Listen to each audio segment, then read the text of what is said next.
देश के लिए राजा नाहर सिंह के योगदान को कभी नहीं भुलाया जा सकता। नमस्कार दोस्तों, स्वागत है आपके अपने चैनल पे। और आज हम वीर गाथा कहने वाले हैं शहीद राजा नाहर सिंह जी की।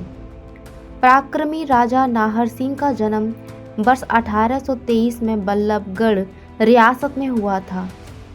उनकी वर्ष 1739 के आसपास फरीदाबाद के किले का निर्माण किया था। जब नाहर सिंह 9 साल के थे तब उनके पिता की मृत्यु हो गई थी।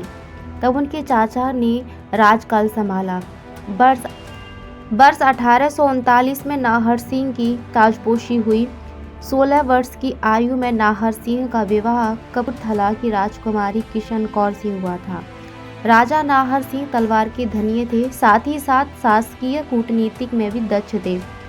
उन्होंने क्रांति 1857 में न सिर्फ बहादुर शाह जफर के साथ मिलकर अंग्रेजों के खिलाफ लड़ाई लड़ी, बल्कि गुड़गांव, रेवाड़ी, ग्वालियर और फर्रुखाबाद के राजाओं के साथ लाने में बड़ी भूमिका भी निभाई थी। वर्ष 1897 में क्रांतिकारियों ने दिल्ली को अंग्रेजों से मुक्त कर बहादुर शाह जफर को फिर दिल्ली का शासन बना दिया।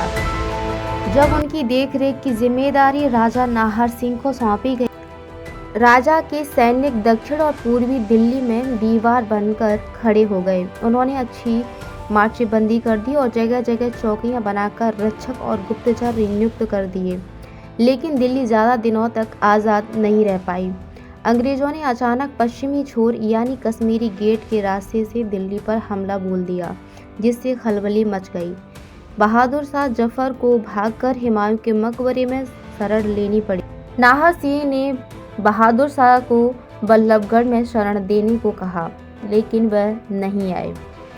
नतीजतन बहादुर शाह जफर गिरफ्तार कर लिए गए। अंग्रेजों ने उनके शहजादों का कत्ल कर दिया, जबकि नाहर सिंह ने बल्लभगढ़ में रहकर बहादुरी के साथ अंग्रेजों से मोर्चा लेना शुरू किया। आगरा से आती ब्रिटिश टुकड़ी को उनके सैनिक ने मौत के घाट उतार दिया। राजा ने अनेक क्रांतिकारियों को बल्लभगढ़ में शरण दे दी थी। अंग्रेज नाहर सिंह के पराक्रम से परिचित थे। वे जानते थे कि नाहर सिंह से सीधी लड़ाई में जीत नहीं हो सकती, इसीलिए उन्होंने एक साजिश रची। राजा नाहर सिंह को उन्होंने यह कहकर दिल्ली बुला लिया कि उनकी मौजूदगी में वे बहादुर शाह जफर से संधि करना चाहते हैं। राजा नाहर सिंह जी जैसे ही लाल किले में घुसे, उन्हें गिरफ्तार कर लिया गया। फिर अंग्रेजों ने बल्लभगढ़ पर हमला बोलकर उस पर भी कब्जा कर लिया। उसके बाद राजा के खिलाफ पलवल में सरकारी खजाना लूटने का झूठा मुकदमा दर्ज कराया, जिसमें उन्हें फांसी की सजा सुनाई गई। क्रांतिकारियों में भय पैदा करने के लिए अंग्रेजों ने 9 जनवरी 1858 को चांदनी चौक में फव्वारे के पास, जहां उनका दिल्ली निवास था, राजा को फांसी पर लटका दिया।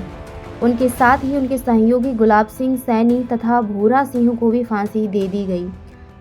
राजा की संपत्ति भी जब्त कर ली गई। हालांकि फांसी देने के बाद अंग्रेजों ने उनके परिजनों को इस डर से नहीं सौंपा था कि इससे रियासत के लोग नाराज होकर कहीं अंग्रेजों पर हमला न बोल दें। देश के लिए राजा नाहर सिंह के योगदान को कभी नहीं भुलाया जा सकता। बल्लभगढ़ स्थित उनके राजमहल को नाहर सिंह पैलेस के नाम से जाना जाता है, जिसके रखरखाव की जिम्मेदारी सरकार के पास है। राजा नाहर सिंह पर डाक टिकट भी जारी हो चुका है। बल्लभगढ़ मेट्रो स्टेशन का नाम उनके नाम पर रख दिया गया है तथा उनकी शहादत को आज भी बेहद कृतज्ञता के साथ याद किया जाता है।